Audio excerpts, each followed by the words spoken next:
Morning, everyone. It's Glenn Kellaway, actually from his basement, back from Orlando, Florida. Man, when I left Orlando, it was 90 degrees. We left on Friday morning at 7 a.m., and we stopped in Roanoke, Virginia, and then we drove home the next day. So from the time we left Friday morning to the time we got home Saturday around 6:30, the temperature changed 60 degrees. So I'm still trying to figure out this winter thing now. I kind of got spoiled. Anyway, uh, I did a couple of videos when I was down there showing some of the records I was picking up, and there was more stuff that I never got to show, so I wanted to do that. Um, since I got home, we did a live chat yesterday that's up and running on Larry Graves' Canadian Stud Muffin channel, where we discuss our favorite opening tracks and closing tracks for albums. It was a great panel. It was myself and Larry and Robert Hagerman from Robert's on My Turntable, and the great Chris Prophy, my good friends Sam St. John, Rich Strickler, and Randall Nelson. Just we had a great discussion. Had a really good time. Everybody showed great albums. You know, a lot of times we kind of tease each other back and forth, going, "What the hell did you pick that for?" But yesterday, I'm telling you, it was a love fest, and man, we all showed great records. It was really good. So if you're looking at for some suggestions for listening, check out that video. Um, I got home and I had this burst of energy, and I redid my basement. I took my record rack, my record shelving that I had from IKEA that I used that had my stereo on it and records underneath. I moved all that and put them on top of the other record racks. So now I'm floor to ceiling record racks. I got an audio stand that I paid big money for years ago that was just sitting in another room doing nothing. Now my stereo's on that. So I'll try and show everything when I get a chance here. First of all, records that have entered my home. I have been on a huge prog rock kicked off by my love of Caravan and discovering all these other prog bands besides all the big five or six that everyone knows. And I am learning so much, discovering so much. While I, just before I show that, there's a channel called the Prog Corner. The gentleman's name's Scott. One of my favorite channels now on YouTube. Check Scott out. He's a great guy and has an amazing channel and a wealth of information on progressive rock and shows a ton of good stuff. I'm learning a lot from him. I learn a lot from a lot of people, so it's very cool. I think I might have showed a couple of these, so forgive me because I'm losing track. But I got the first Soft Machine album. Loving this. This is kind of poppy prog. The first one. They certainly evolved as time went by, for sure. But that's a great album. Vandergraaf Generator's another band I started getting into. I got this one first. I know I showed this one before. It was called World Record. Not a bad album. I bought this because it was the only one in the store that I went to. So I got that. The rest of this stuff I kind of ordered on Amazon.com, and it was showing up at my daughter's house as time went on. This one's really cool. It's called Pawn Hearts Vandergraaf Generator. I love this album. This is, if you're familiar with Arthur Brown's Kingdom Come, it really reminds me of that for some reason. It's the vocal style and just the music. I don't know why, but I'm listening to it going, because I really love Arthur Brown, and I'm really loving this album, Pawn Hearts Vandergraaf Generator. I picked this up. This has nothing to do with prog, but it is so freaking good. Ron Wood Band, the tribute to Jimmy Reed, Mr. Luck. This album is fantastic. Live at the Royal Albert Hall. If you like blues, incredible. The lead guitar player in this band, Mick Taylor. Check this album out. 10 out of 10. Love it. So get back to the prog journey here. Soft Machine's third album called Third. What a crazy album this is, man. This is insane. This is totally different from the first album. Jazzy.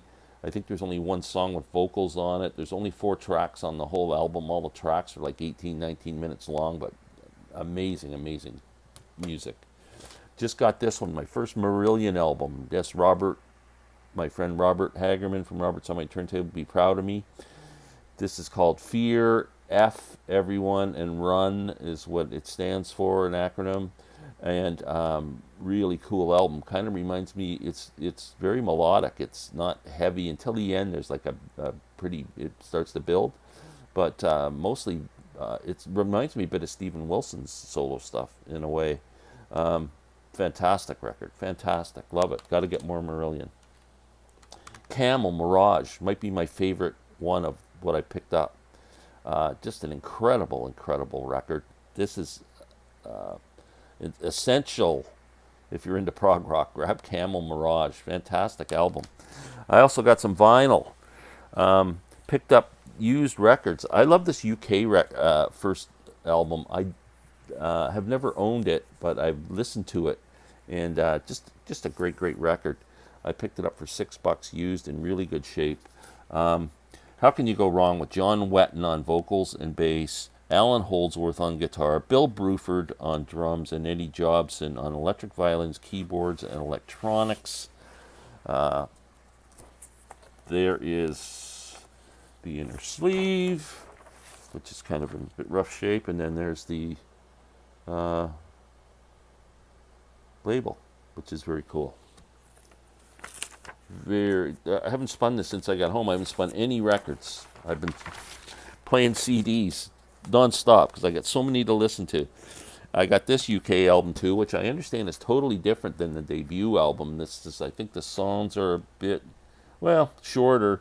8 minutes, 5 minutes, 7 minutes, 4 minutes, 3 minutes, 12 minutes. I don't know if you can call those short, but it's supposed to be a different listen than the first album, so I have not heard this yet. Danger Money.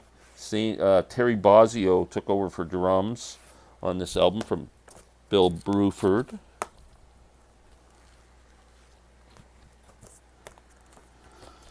And let's see the label on this. Oh, it's on Polydor. Completely different. So we'll get that listened to. Never been a big Todd Rundgren fan, I got to tell you, but people tell me Todd Rundgren's Utopia was a prog band. So I picked up this album just on spec for $5.99, and I'm going to give it a first listen. I'll let you know what I think. Yeah, we'll see. I don't know. And I picked up this album. It's Richard St. Clair. So if you're into the Canterbury prog scene, you all know who Richard St. Clair is. He was in and out of Soft Machine and Caravan and I don't know who else. But I grabbed this album. It's not sealed. I thought it was, but I haven't listened to this yet. I got it really cheap on Amazon's warehouse sale, so I could not resist. There's the albums. It's two record set, and then they gave me 2 extra sleeves. What the hell did they do that for? I don't quite know. But then there's RSVP, Andy Ward on drums, David Cohen on drums, Jimmy Hastings, another name that's very familiar to prog rock fans, playing flute and tenor sax. Who else is on here? Pip Pyle drums, Hugh Hopper on bass, Tony Rico on didgeridoo, Alan Clark harmonica, Kit Watkins keyboard, Tony Coe on alto clarinet. Looks like an interesting mix of instruments, and I'm really interested in hearing this album. So that's everything I got that I haven't discussed yet. I'm going to try and spin around just so you can see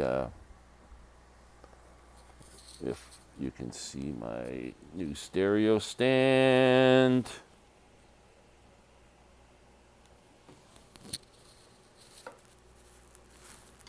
There it is, and I might try and flip this around. I don't know if you can see. There's a wall-to-ceiling basement or record racks. So, yeah, that's it for now. Also see Jerry's found a home for himself up there with the now spinning thing. I love my Jerry Garcia, so it's like having Jerry with me all the time now. I hope everyone has a wonderful day. We'll be back very soon. I'm going to start doing videos regularly now that I'm home. Glad to be home. Glad to be back with you guys. Peace out. Everyone have a great day.